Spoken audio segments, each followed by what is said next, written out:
Hoy vamos a hablar sobre una novedad editorial del Colegio de México que se llama Cómo gobernar la contaminación en México, que es un libro sobre políticas públicas ambientales, en particular sobre análisis de políticas públicas.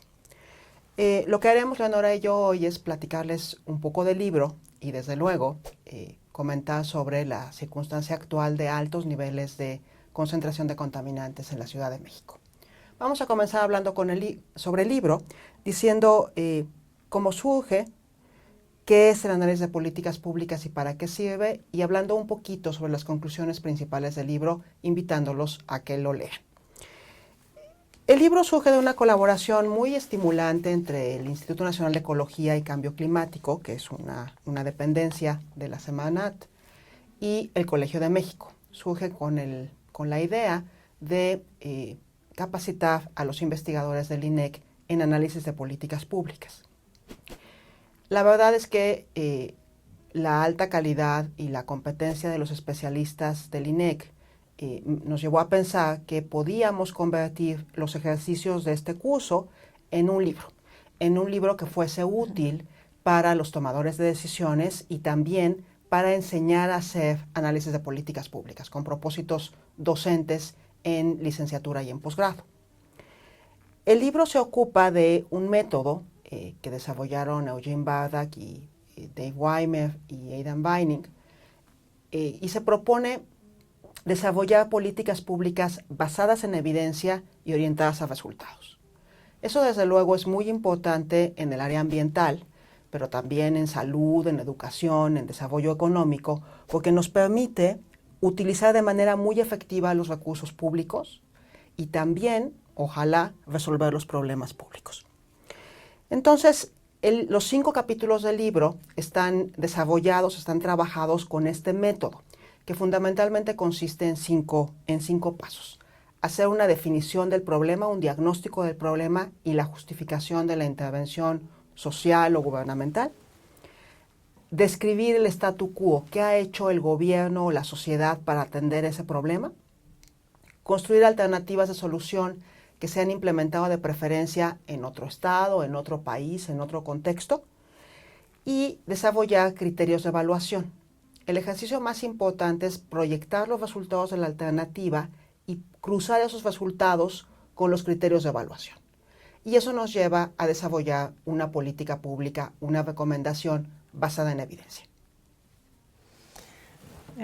Gracias por escucharnos.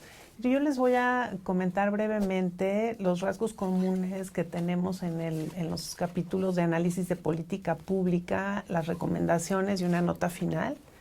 Para empezar, los 3 rasgos comunes que identificamos es que hay una fuerte influencia internacional, hay un carácter intergubernamental en las políticas públicas y también soluciones preventivas más que reactivas. En primera instancia, la influencia internacional se refiere a cómo en nuestra agenda de problemas ambientales está influenciada fuertemente, por ejemplo, con la firma de convenios internacionales que tiene México o con acuerdos de cooperación. Este es el caso del convenio de Estocolmo, el de Basilea, por ejemplo, que se refieren a un manejo más adecuado de sustancias químicas que son potencialmente peligrosas para el ambiente y la salud, y encontrar reemplazos de sus usos. También acuerdos de colaboración, por ejemplo, cuando se firmó el Tratado de Libre Comercio, también se firmó un acuerdo de colaboración ambiental y se formó la Comisión para la Cooperación Ambiental de América del Norte. Parte de la agenda ambiental de nuestro país estuvo dirigida en gran parte por problemas que se estaban resolviendo ya en los países del norte y que en México todavía no tenían una solución o ni siquiera estaban en nuestra agenda. En términos del carácter intergubernamental de las políticas públicas, un ejemplo muy ilustrativo es lo que sucede con los residuos, que tienen clasificaciones, y en función de la clasificación del residuo es si su manejo es de competencia federal, como los residuos peligrosos, si es de competencia estatal, que son aquellos de manejo especial, o si son los residuos sólidos urbanos, que son de competencia municipal. Estas 3 diferencias en el tipo de residuos hacen que se decida quién gestiona de una manera más adecuada los residuos a nivel de México. Y por último, las soluciones preventivas en vez de reactivas. Tenemos también la manera de hacer política pública de manera que proteja o disminuya el efecto adverso en la salud de la población o en el ambiente. Ese es el caso, por ejemplo, del capítulo en donde tratamos que se haga un registro de sustancias químicas que se comercializan en México. No lo tenemos, no sabemos qué sustancias se manejan en México, cuáles son tóxicas.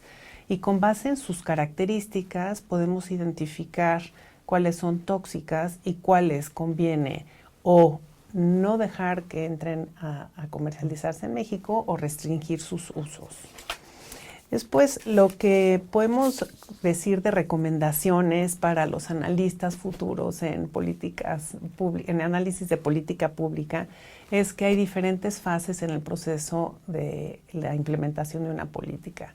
En el caso, por ejemplo, del registro de sustancias químicas, que queremos hacerlo, que se propone esta alternativa de política para que sea permanente un inventario de sustancias químicas en México, no tenemos la información.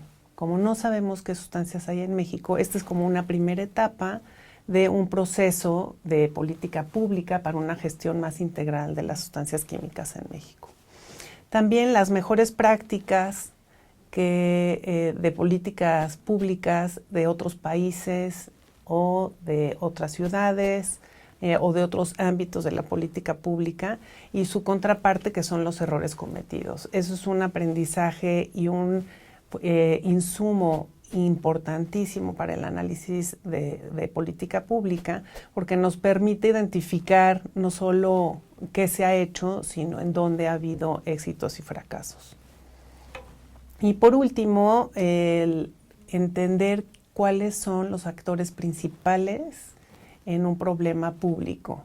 De esta manera podemos ser mucho más estratégicos y evaluar de una mejor manera las alternativas de política pública.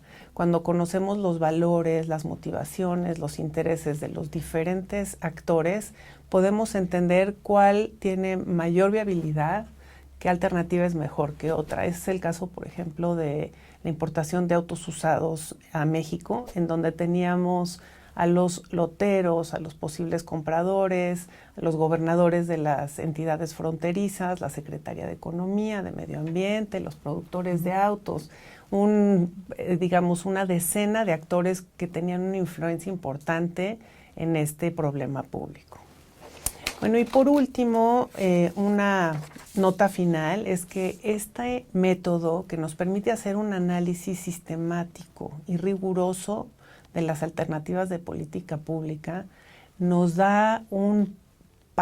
permite dar un paso importante para gobernar los problemas ambientales en México.